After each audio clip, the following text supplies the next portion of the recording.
et légendes du Cotentin.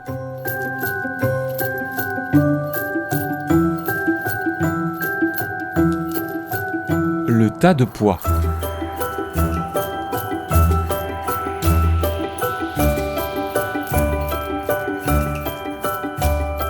Une terre ancienne, battue par les vents, modelée par la mer et les tempêtes. Ici, les falaises gardent la mémoire des hommes. Les chemins creux portent encore l'écho des pas disparus. Et certaines nuits, la mer semble raconter des histoires que seuls les anciens savaient entendre.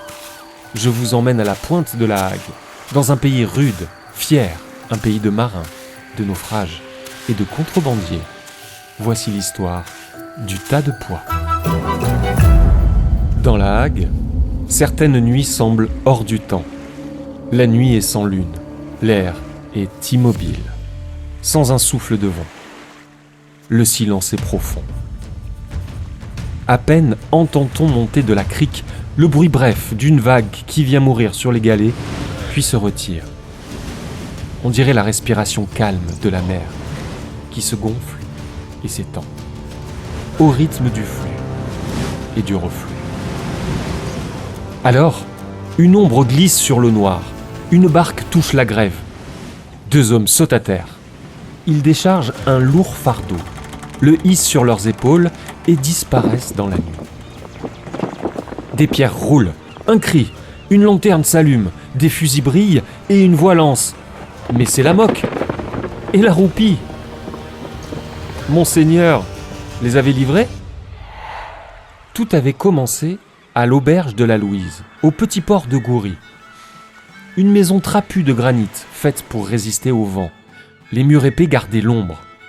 2 tables massives, quelques bancs, une armoire ancienne, rien de plus. Mais toute la Hague passait par là. Les pêcheurs entraient comme chez eux. Et Rosalie, la servante aux cheveux frisés, répondait toujours « Me v'là !» Les rires éclataient. La mer était partout, même dans les voies. Au bout de la table, près de la petite fenêtre, se tenait Joseph Picot, grand, blond, osseux, sec, comme un vieux cordage, la peau brûlée par le vent et le soleil, un véritable loup de mer. Son œil bleu-gris, aigu et profond, semblait voir à travers les brumes. Toujours assis près de la petite fenêtre carrée, devant sa moque, la pipe à la main, il demeurait longtemps immobile, perdu dans ses pensées, comme s'il écoutait la mer, jusque dans le silence. On l'appelait Monseigneur. La pointe de la Hague avait conservé un esprit farouchement indépendant. On y passait volontiers de la côte aux îles anglo-normandes, Aurigny, Jersey. On disait qu'on y était encore chez soi. La contrebande faisait vivre bien des familles. On débarquait du tabac anglais, des étoffes, des marchandises interdites. Les douaniers étaient nombreux, mais la population protégeait les fraudeurs. Les feux allumés sur les falaises avertissaient des dangers. La fraude était devenue un véritable jeu, et Monseigneur Picot en était le maître incontesté. Des années plus tôt, un paquebot venu d'Amérique s'était échoué près d'Auderville. Tempête, nuit noire, hurlement du vent. Les pêcheurs sauvèrent les passagers. Parmi eux, un évêque, épuisé. On demanda au jeune Picot de le porter. Sous la pluie battante, il marcha longtemps. Puis, à bout de souffle, il cria « Soutenez-vous, l'évêque !» Depuis ce jour, Joseph Picot devint Monseigneur. Dans la Hague, on ne craignait ni la mer ni la loi. On passait d'Aurigny au Cotentin comme on rend visite à un cousin. Le tabac anglais arrivait la nuit. 2 feux sur les falaises guidaient les barques. La fraude était un art, un jeu. Et Monseigneur en était le maître. Léon et Eugène Tolmer, 2 mauvaises réputations. Buveurs, rôdeurs, toujours prêts à trahir.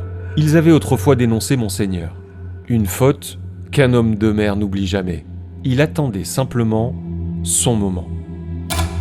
Un soir, Monseigneur parla d'une cargaison. 100 kilos de tabac anglais. Une affaire magnifique. Mais il ne pouvait s'y rendre. Les frères acceptèrent aussitôt. Monseigneur indiqua le lieu. Le tas de pois. Et lorsque 2 douaniers entrèrent, il répéta bien distinctement « Demain soir, au tas de pois ». La mer était calme. Les frères gagnèrent Aurigny, chargèrent le tabac et repartirent à la tombée du jour. Le soleil sombra dans l'eau rouge, puis le noir tomba d'un seul coup. 2 feux apparurent sur la côte.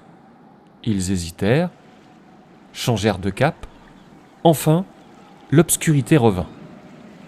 Ils prirent les sacs, gravirent la falaise, 1 pas, 2 pas, puis la lumière jaillit, des lanternes, des fusils, les douaniers. Monseigneur avait attendu. Et la mer, comme toujours, avait fini par prendre ce qu'on lui devait. Une histoire de vengeance. Longtemps, dans les auberges du Cotentin, on raconta cette histoire. On disait que Monseigneur Picot ne s'était jamais vengé. Il avait simplement laissé faire le temps. Car ici, la mer enseigne la patience. Elle revient toujours, comme les légendes, comme la mémoire des hommes.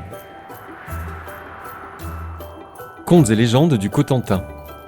Peut-être qu'un soir, en longeant la falaise, vous entendrez le ressac frapper les galets, un pas derrière vous, ou une voix portée par la brume.